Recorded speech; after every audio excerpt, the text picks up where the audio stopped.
Hello guys, magandang hapon po sa inyo lahat. Nandito po ako ngayon sa train station namin. Yan.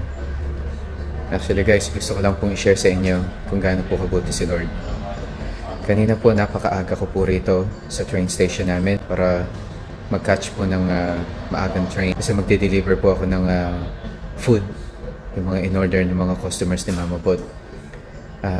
Unfortunately, naiwan ko po yung phone ko sa bench, and then I just noticed nung kakapasok ko po sa train, nagsarado na yung door, nag-start ng gumana yung train.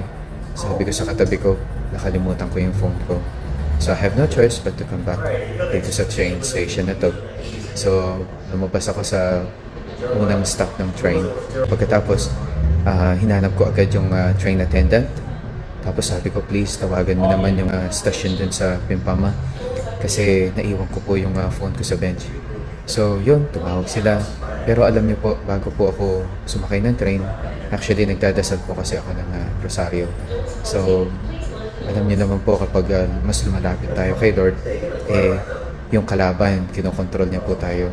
Kaya sabi ko, Lord, nandito po yung kalaban ngayon. So hindi po ako nag-alala. Naghintay po ako yung another train pabalik dito sa train station namin. And then later on, dumating po yung train. And then guess what?